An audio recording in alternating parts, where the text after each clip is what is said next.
ప్రభునందు నాకు అత్యంత ప్రియమైనటువంటి వాళ్ళారా, మన ప్రభువును రక్షకుడైనటువంటి యేసుక్రీస్తు వారి యొక్క శుభనామములో మీ అందరికీ నా హృదయపూర్వకమైనటువంటి శుభములు, వందనములు తెలియజేస్తున్నాను.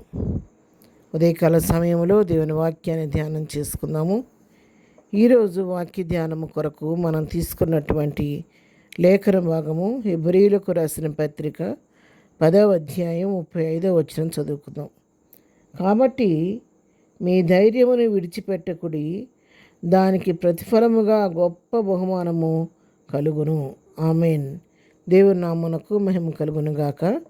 ఈ వాక్య భాగాన్ని మనం గమనించినట్లయితే, మీరు ఇప్పుడు ఏ ధైర్యం అయితే కలిగి ఉన్నారో ఆ ధైర్యాన్ని మీరు విడిచిపెట్టొద్దు. ఆఖరి వరకు అటు ధైర్యంతో నిలిచి ఉండండి, ఓపికతో కనిపెట్టండి.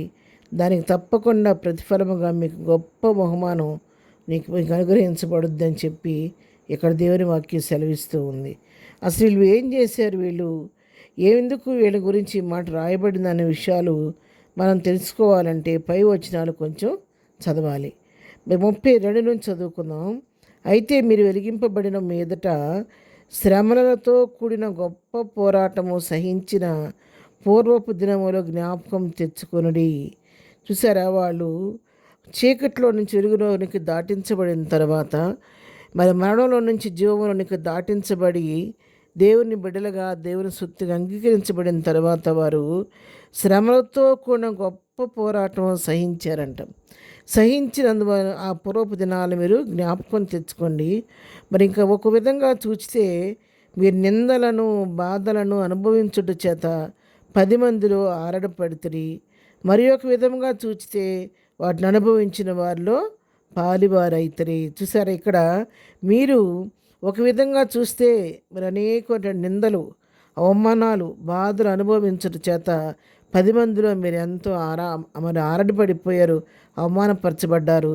అయితే ఒక రకంగా అది మీకు శరీర రీత్యా అది మీకు బాధ కలిగినప్పటికీ, మరొక రీతిగా మనం దాన్ని చూసినట్టయితే, మరొక విధంగా చూస్తే వాటిని అనుభవించిన వారిలో పాలివారయ్యారంట.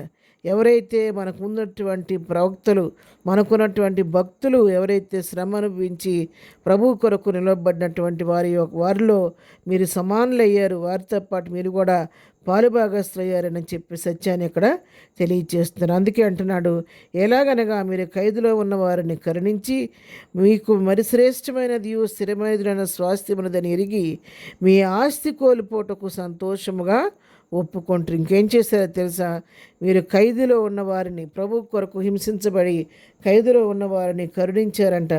అంతేకాదు, మరి మనం చేసే ప్రతి దానికి, మనం పడుతున్న ప్రతి శ్రమకు ప్రతిఫలం ప్రభు దగ్గర ఉందని, మరి ఆ ప్రభు దగ్గర మనకు స్వాస్థ్యం ఉందని చెప్పి, ఇంతకంటే శ్రేష్టమైన స్థిరమైన స్వాస్థ్యం మాకుందని ఎరిగంట వాళ్ళు తమకున్న ఆస్తులను కూడా కోల్పోవటానికి ఇష్టపడ్డారంట. సంతోషంగా ఒప్పుకొని ఆస్తులను కూడా ప్రభు కొరకు వాడు వదిలిపెట్టినాడు. అపోస్తుల పౌలు అంటాడు కదా, నాకు కలిగిన సమస్తాన్ని క్రీస్తు నిమిత్తం నేను దాన్ని పెంటగా ఎంచుకుంటున్నాను అన్నాడు. ఆ విధంగానే ఇక్కడ భక్తులు కూడా ఆ విధంగా తమ ఆస్తిని కూడా కోల్పోవడానికి వాళ్ళు ఇష్టపడ్డారు. అందుకే ప్రభు వాళ్ళ గురించి ఏం చెప్తున్నానంటే, కాబట్టి మీరు ధైర్యాన్ని విడిచిపెట్టవద్దు.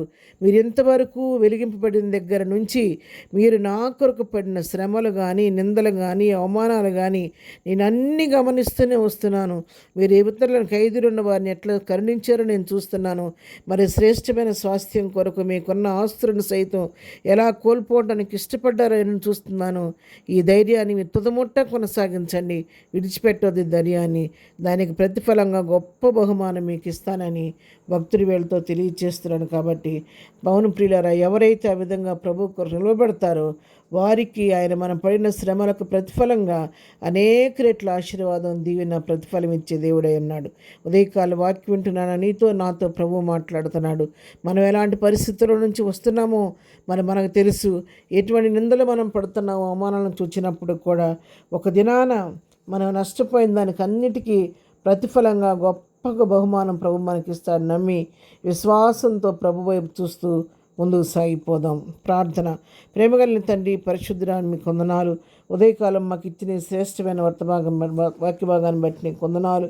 ఎట్లయితే పూర్వ మాకు ముందున్నటువంటి ప్రవక్తలు వారు వెలిగింపబడిన మొదలు ప్రభు అనేకమైన శ్రమలు నిందలు అవమానాలు భరించిన ఆయన ఆ ఖైదులున్న వారిని ఆదరించి శ్రేష్టమైన స్వాస్థ్యం కొరకు ప్రభా వాళ్ళు తమ కలిగిన ఆస్తులను కోల్పోవటానికి ఇష్టపడారు కాబట్టి వారిని మీరు ధైర్యం విడిచిపెట్టొద్దు అంటున్నాం. ప్రతిఫలంగా గొప్ప బహుమానం ఇస్తాను వాగ్దానం చేసి ఆ వాగ్దానం మమ్మల్ని కూడా వారసులుగా చేయండి. వాక్యని బిడ్డలందరం దీవించి ఆశీర్దించండి. ప్రయాణాల్లో తోడుగుండండి. చేస్తున్న పని పాటల ఆశీర్వాదం దయచేయండి. దినం బర్త్డే మ్యారేజ్లు చేసుకున్న బిడ్డలను దీవించి ఆశీర్దించండి. దుఃఖంలో ఉన్న వారిని ఓదార్చండి. ప్రియులైన వారిని కోల్పోయిన వారికి ఆదరణ దయచేయండి.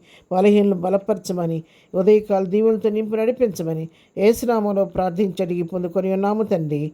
ఆమెన్. ప్రభు కృప సదాకాలము మనందరికీ తోడయుండి నడిపించును గాక. ఆమెన్.